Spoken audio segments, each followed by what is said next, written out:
ये लेक्चर आपका इस चैप्टर का आखिरी लेक्चर है और इस लेक्चर के बाद आपका चैप्टर कंप्लीट हो जाएगा, जिसके बाद आपको एक एक्सरसाइज करनी है, जो लास्ट एक्सरसाइज है, जो मैं आपको पिक्चर के माध्यम से सेंड कर दूंगा।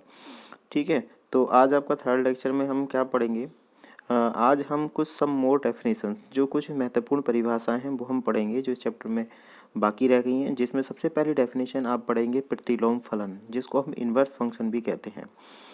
इन्वर्स फंक्शन क्या होता है?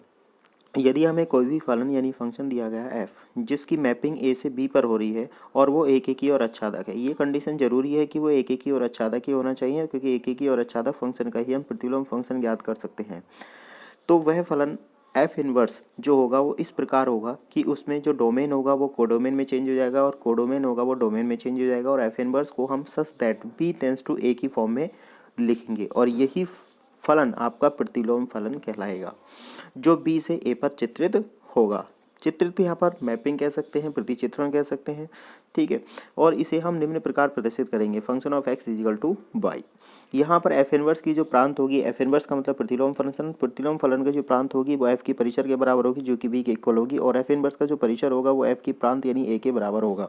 एक एग्जाम्पल के माध्यम से हम इसको समझते हैं। यदि f हमारे पास एक फंक्शन दिया गया है जो a से b पर मैपिंग हो रही है, और इसमें एक समुच्चय दिया गया है जिसमें 1 2 3 और b एक दूसरा समुच्चय जिसमें 2 4 6 दिए गए हैं, और इसमें f में x और y जो है वो एक दूसरे से रिलेटिव हैं, और पेयर एलिमेंट जो f में इक्वल हैं वो है आपके 1 2 2 4 और 3 6। यह एक फंक्शन है। अगर हम यहाँ पर f इनवर्स ज्ञात करना चाहते हैं तो f इनवर्स निकालने के लिए आपको पेयर एलिमेंट्स को इंटरचेंज करना होगा, जिसमें 1 2 को 2 1 कर देना है और 2 4 को 4 2 कर देना है और 3 6 को 6 3 में चेंज कर देना है। That is f inverse. ये f इनवर्स निकालने का सबसे आसान तरीका होता है।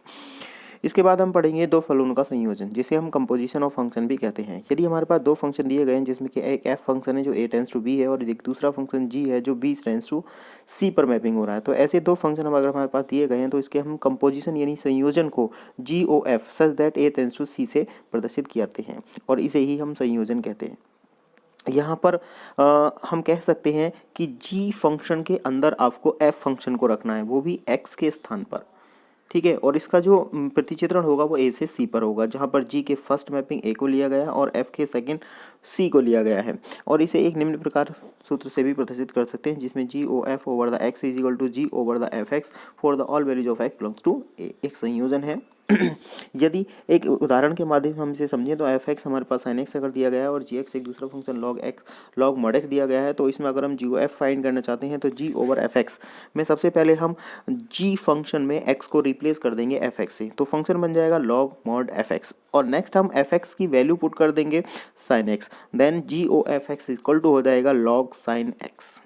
इसी प्रकार से अगर आप FOG यानी function of f over the g, यदि g फंक्शन हमें फाइंड करना है, सॉरी f फंक्शन फाइंड करना g के ओवर में, तो हमें फाइंड करने के लिए सबसे पहले f की वैल्यू रखनी होगी और f के फंक्शन में x को रिप्लेस करना होगा gx से, तो आएगा हमारा sin gx, और उसके बाद gx की वैल्यू को रिप्लेस कर देंगे log mod x के, तो हमारी वैल्यू मिलेगी sin log mod x। ये था आपका दो फलन का संयोजन और प्रतिलोम फंक्शन। इसके बाद एक टॉपिक और आता है आपका, और इसमें एक एग्जाम्पल और लिखा है मैंने।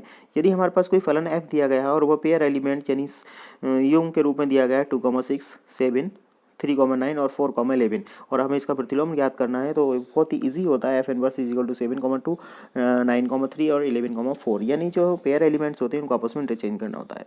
ये सबसे इंपॉर्टेंट टॉपिक इसमें एक और है, वो है आपका द्विआधारी संक्रियाएं। द्विआधारी संक्रियाएं क्या होती हैं? द्विआधारी का मतलब होता है दो अंकों पर आधारित ऐसी संक्रियाएं यानी ऑपरेशन को हम द्विआधारी संक्रिया कहते हैं, जिसमें एक पेयर एलिमेंट जो होता है उसकी मैपिंग एक सिंगल एलिमेंट पर होती है। यदि a एक ऐधिक समुच्चय होता है और इसमें फंक्शन की एक संक्रिया जिसमें f एक फंक्शन के माध्यम से a क्रॉस a से a पर मैपिंग हो रही होती है, तो उसे हम द्विआधारी संक्रिया कहते हैं।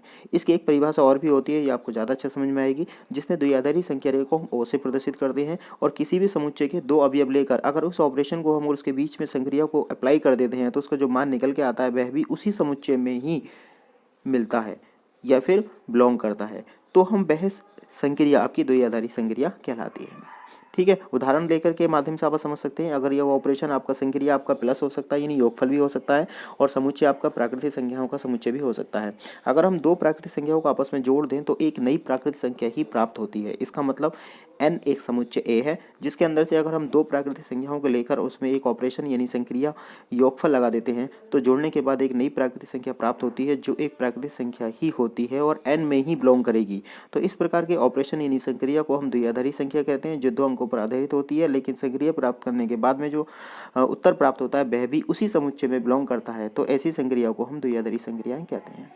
और इस संक्रिया के अंतर्गत आप उदाहरण के तौर पर योगफल और गुणनफल के नियम को द्विआधारी संक्रियाएं कह सकते हैं, क्योंकि किन्हीं भी दो संख्याओं का अगर हम योगफल या गुणनफल करते हैं तो प्राकृतिक संख्याएं हैं तो प्राकृतिक संख्या ही मिलती है, और अगर परिमेय संख्या है तो परिमेय संख्या ही मिलती है, और वास्तविक संख्या है तो वास्तविक संख्या ही मिलती है। इसके कुछ प्रॉपर्टीज होती हैं, कुछ प्रगुण होते हैं जिसमें क्रम विनिमय और सहचार्य आता है। क्रम विनिमय का मतलब होता है क्रम को परिवर्तित कर देना, यानी द्विआधारी संक्रिया क्रम विनिमय होती है, लेकिन ये क्रम विनिमय से केवल योगफल और गुणनफल की ही होगी, ये अंतर और भागफल के लिए नहीं होगी। फिर आता है आपका सहचार्य। सहचार्य भी एक आपका प्रगुण होता है जो द्विआधारी संक्रिया का प्रगुण है। यह भी एक सहचार्य प्रक्रिया को निरूपित करता है, जिसमें सहचार्य प्रकृति जो होती है वो इस प्रकार होती है कि अगर हमारे पास तीन एलिमेंट एक्स वाई जेड दिए गए हैं और एक्स और वाई में अगर हम सबसे पहले संक्रिया अप्लाई करते हैं और उसके बाद जेड के साथ उसकी संक्रिया अप्लाई करें तो उसकी वैल्यू इक्वल होगी, जिसमें वाई को जेड से पहले संक्रिया के साथ लिया गया फिर उसके बाद एक्स के साथ संक्रिया के साथ लिया गया है, यानी ऑपरेशन के साथ लिया गया है, तो ये दोनों वैल्यू इक्वल आती है। ऐसी कंडीशन को हम सहचार्य प्रगुण कहते हैं जो द्विआधारी संक्रिया प्रदर्शित करती है। लेकिन ये संक्रिया सभी संक्रियाओं में प्रदर्शित नहीं करेगी, ये केवल योगफल और गुणनफल में प्रदर्शित करेगी, अंतर और भागफल में ये संक्रिया प्रदर्शित नहीं होंगी। ये था आपका थर्ड लेक्चर।